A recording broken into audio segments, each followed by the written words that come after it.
Welcome to the Ogles channel. Thanks for watching today. Let's continue our journey to finish every single Game Boy Color game. And today we're focused on a game called Ninja Gaiden Shadow for the original Game Boy. Now I have not played a Ninja Gaiden game in years, but evidently this is a prequel to the original trilogy on the NES. However, it's not really a Ninja Gaiden game. It's actually a Shadow of the Ninja game, which was a separate game developed for the NES and is a Game Boy port of that, just simply repurposed over to hold the name of Ninja Gaiden, probably because they knew it was going to sell a little bit better. But the gameplay is definitely 100% Shadow of the Ninja for the NES. Even like some of the cutscenes are very much of a Shadow of the Ninja look. I mean, I'll compare a couple of them as we go throughout the video. It's a really fun game. It's a really short game, and it definitely carries on the Shadow of the Ninja name for the regular Nintendo. But if you like Ninja Gaiden, it's also going to carry on that name as well. But let's go and get started on Ninja Gaiden Shadow.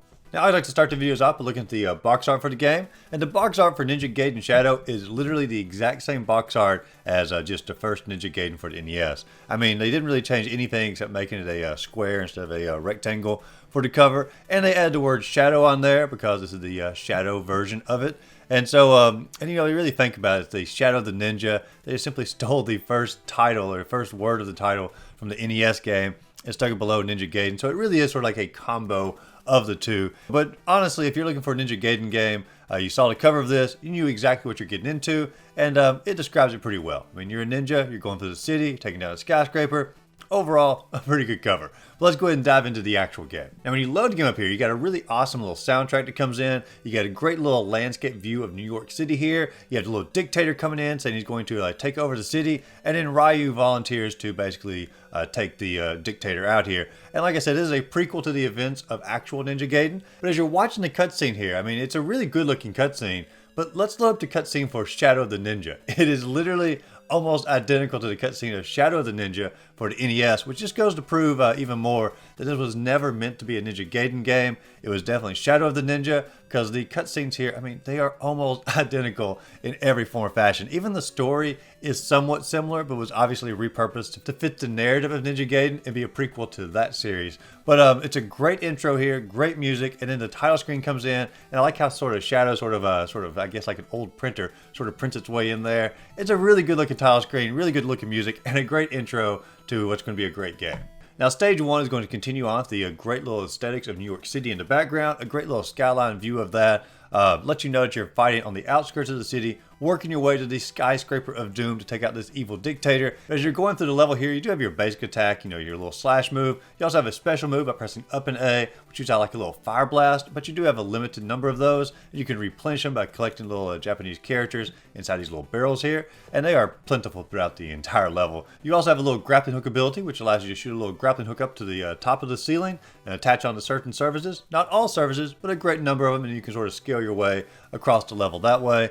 You are going to be missing some of your basic moves from Ninja Gaiden, such as being able to cling onto the walls, but you have to keep in mind this was not meant to be a Ninja Gaiden game. This was meant to be a Shadow of the Ninja game, and so taking that into account, that makes a lot more sense. But I think players who didn't know this at the time probably just viewed this as a watered down version, and so they're probably more forgiving of missing certain moves since it's on the Game Boy rather than NES, and so I don't think anyone really noticed or missed being able to cling onto the walls.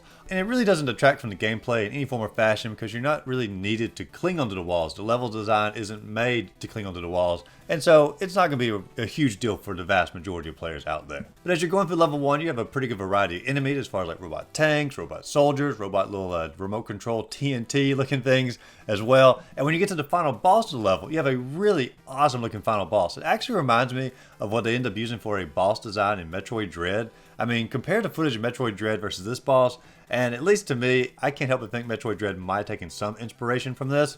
At least my thoughts anyway. But this is a really cool robot boss here. It almost acts like sort of like a cat as far as like being able to cling to the ceiling and sort of tries to drop down and attack you. And the only tricky part here is it going to drop straight down or is it going to drop down at an angle? And sometimes it's a little hard to predict, but it has no ability to shoot you or anything like that. And so as long as you can just simply dodge its attacks and sort of stand back and do a little, duck down and sort of stab at it, you'll have him defeated pretty darn quickly. But it's a cool looking enemy, and when you defeat him, you get an awesome looking little cutscene here of you basically showing the enemy there. You sort of zoom in like a ninja, and then it shows the enemy as if you sort of slice through it and sort of cuts itself apart and sort of divides itself up. And it's a really awesome little cutscene. But that is stage 1, and it set the tone for the game really well as far as a fun platformer, great music, great graphics, and overall just a really good platform for the Game Boy. Now stage 2 is going to mix things up a little bit. The scenery is going to be totally different from stage 1. Now you've pretty much entered into like what seems like a factory, so maybe like the ground level of the skyscraper. If I was guessing, I'm sort of trying to make sense of the levels here. And so you're going into the factory-ish level. And this has got some different variety of enemies. Now you have like these little walking flamethrower men. You have these little rock soldiers that are going to come at you. You are going to have to use the grappling hook a great deal more in this level. Like a lot of mechanics focus pretty much completely on the grappling hook as far as like avoiding enemies, to attack certain enemies, especially these like little robot bees that are going to come through. And they actually remind me of like these little robot bees off of Ninja Turtles. I'm not sure if they're in the game or not, but I know they're in the television show. At least the memory that I have for this. And this level here is definitely going to be more difficult than the first level. You're going to have to do a lot more avoiding, a lot more grappling hook action, and I can't say it's a better level, but it's definitely going to be a different level. And I like to see little platforming games like this to actually force you to focus on different aspects, you know, to sort of mix the gameplay up a little bit. Now, when you get to the boss of this level, holy cow, what a awesome boss. Because you basically have a big mercenary and a little miniature mercenary. And these two fight as a team, and the big mercenary is going to be the one who tries to attack you, either by kicking you or sort of ramming into you. And the little mercenary jumps off and then jumps onto your back and then basically slows you down or weighs you down, so you can't run away from the kicks or you can't run away from the ram moves as quickly, and you can't jump as high when he's on your back. And the only way to get rid of him is just continue to jump. And sort of like in the Mario game, I think it's Mario 3, where you have like those little Goombas that sort of circle around you that affect your ability to jump. That's the same effect as the little mercenary has on you. And you have to sort of basically knock him off your shoulders and then continue to attack the large mercenary. And it's just a really fun fight. And I've not really seen many boss fights that utilize the, I guess, the smaller version of itself to try to weigh you down, have that mechanic. But very creative boss fight, very fun boss fight, and great graphics throughout. And of course, once you defeat the mercenary, once again, you get an awesome little cutscene where you slice through the mercenary sprite and you journey yourself up to the front of the screen. And stage 2 is now finished. Now when you get to stage 3, it's going to mix the gameplay up even more here. Now we have these giant flamethrowers that are basically sort of circling around. Sort of like in Mario 1 when you got to Bowser's Castle and had those little flamethrowers that were sort of rotating around. These are much faster than the ones in Mario 1. I can't say they're more deadly, but they are much harder to avoid. And you have to really time your attacks pretty much, or your time your jumps just perfectly to jump around them. In some cases, you're going to have to actually hang onto the ceiling and try to run your way across to escape from them. And there's a whole lot of them inside this level. That's really the main new mechanic in here. Some of the same enemies do reappear. You eventually get to the little part where there's like a little grappling hook sort of hanging down, and you sort of grab onto that chain and it lifts you way up into the sky. And so basically you're now scaling the skyscraper that you were trying to get to.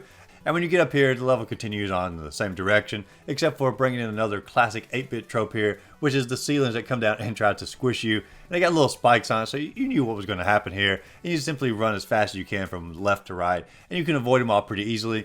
I did fall into the classic trap here of seeing an item, try to get the item, and naturally that slows you down just enough to, you know, kill you and get you squished by these giant spikes. And so I did lose a life that way. But hey, you know, it was worth a try. Next time, just ran straight through it and got all the way to the end of the level. Now, the boss at the end of this level is going to be another really cool looking boss. It's like a general. He's got his little, you know, map in the background there showing like what cities they want to destroy.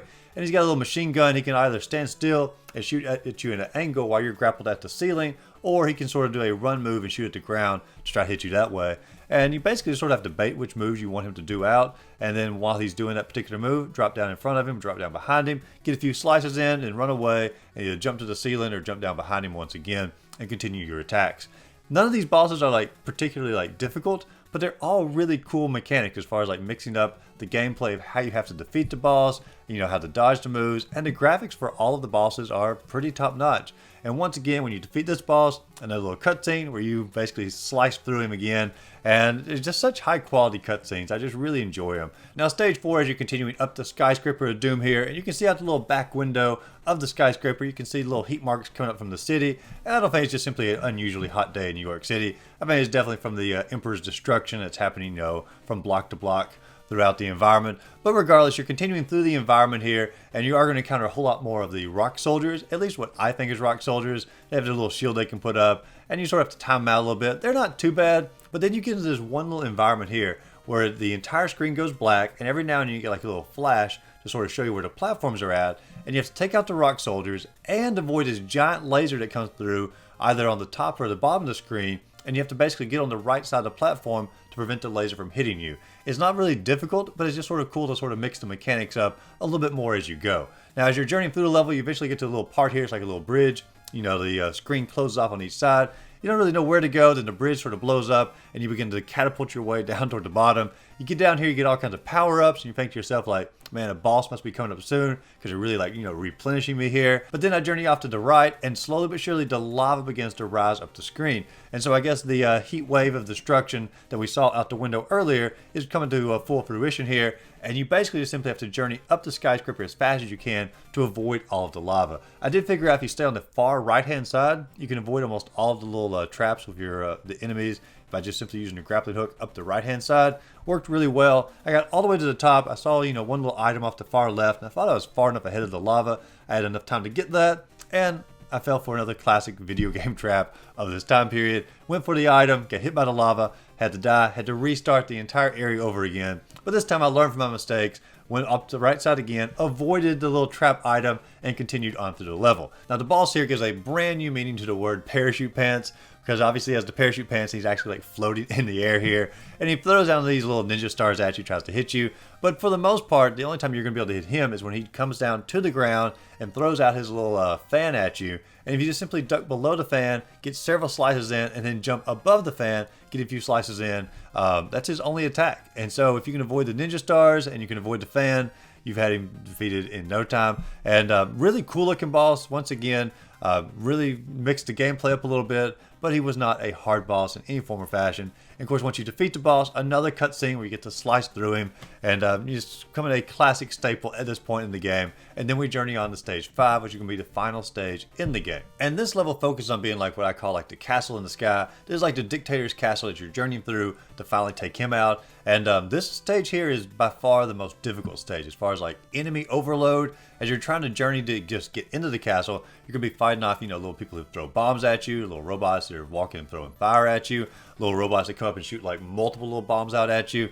And there's a lot of stuff to avoid as you're journeying through the first part of the level here to get into the castle. And then when you get into the castle, things don't get a whole lot easier. They introduce basically these little wall lasers, and these wall lasers are incredibly hard to avoid, and they are incredibly powerful as far as like knocking you back. And also like even trying to jump over them is somewhat of a mixed bag as well. It's hard to time your jumps perfectly over them. I'm not sure if you can destroy the lasers. I never took the opportunity to even try. It just never dawned on me. I bet you can destroy the lasers, which would make this like way easier. But so next time I play the game, I'll probably try that, and you can try it as well. But trying to just simply avoid the lasers and jump around them is incredibly difficult. And finally get to the last part of the level here. It's like this little platform that rises up into the sky. And it's exactly the same way that the Shadow of the Ninja ended on the NES. A little platform that rises up into the sky here. And as you're journeying up there, there's all these little lasers trying to attack you and shoot at you. And a lot of them are pretty hard to avoid. You have to time it like almost perfectly to get around them. When I finally got to the very top of the little skyscraper in the sky here, or the castle in the sky, the Emperor is up there at the top, or the dictator, and he shoots down a lightning bolt in one shot, kills me, and it takes me back down to the bottom of the little elevator shaft here, and I have to work my way all the way back up through the lasers yet again. Second time was way easier getting up there, being able to dodge them because I knew a little bit more of like what to expect. I get up there, have almost full health this time, which is going to help out a great deal. And I realize his lightning isn't like really that hard to avoid. You sort of run left to right. You can sort of bait most of it out. You sort of stay ahead of it. And then he floats down, and you can get several little, you know, little slices in with your sword. And he goes back up into the sky to do more little lightning attacks. Really not too hard of a boss, but that is also just stage 1 of the boss. After he is defeated in stage 1, he transforms himself into this giant robot creature. And the robot creature, it looks powerful, it looks intimidating, but he's really not much harder than stage 1. He basically puts out these 3 little energy blasts, and they always follow the same pattern. And the first one in the middle shoots first, so simply duck down, then jump up to jump over the bottom one, and you can continue slicing throughout all of these stages. And it's really simple to avoid them, really easy to avoid them, and you sort of have to wait till he gets in the right spot and just keep slicing away. Really not a tough boss to go through in any form or fashion. But none of the bosses in the game were what I call incredibly difficult. This is probably the hardest of them, but like I said, even he's not too bad. But this type of game isn't meant to be difficult. To me, this is the kind of game that's sort of meant to sit down, run through, have fun with, and just sort of appreciate all the little platforming and all the little sprites and all the little powers throughout. And so it really accomplished its mission, in my eyes at least. And of course, after you defeat the final boss here, you get a really cool cutscene that shows you like slice down through the boss's armor there. And if you compare this to the cutscene from Shadow of the Ninja, it's almost identical as well. You defeated the boss in that game by also slicing down through his armor in a very similar fashion. And of course, after you defeated this boss, you have the final little cutscene of the game, which shows Ryu walking off from the skyscraper or the castle in the sky that's slowly collapsing, and you're just sort of walking towards the screen, you know, walking away from the explosion like a complete boss there. And the credits begin to roll, and it's just a really fun game. I mean, it's not an overcomplicated game. It's not, you know, too hard to understand. It's not too difficult. It's got a great soundtrack. It's got great graphics. It's got fun bosses. Fun mechanics. It's just a fun platforming adventure. I think it's probably going to take you probably less than an hour to go through the entire thing, and if you die a few times, you do get to continue, so it's not really overly punishing. And to me, this is more fun than most platforming games for the original Game Boy, and I'd rank it pretty high up there. If I had opportunity to replay Ninja Gaiden Shadow, I probably would play it again. This is a overall fun platforming game. What do you all think? Do you enjoy Ninja Gaiden Shadow? Is it one of your favorite Game Boy games? Do you hate the game? Let me know in the comments down below. If there's a game that you want to see me cover sooner than later, let me know the name of that game in the comments down below as well, and I'll move it up on the queue. But as always, if you enjoyed the video, be sure to like and subscribe to the channel, and go out there, find a great game to play. Just simply have a great rest of the day. And there's one thing I did forget. At the very close of the game, it shows an image of the dictator's skull here, or his little helmet, and it's an awesome looking image, and it's a great little finish to the game as far as like displaying, you know, what accomplishments you've had, and also just sort of displaying like the cool graphics that the Game Boy could accomplish at the time. But that's it for the review, so have a good rest of the day.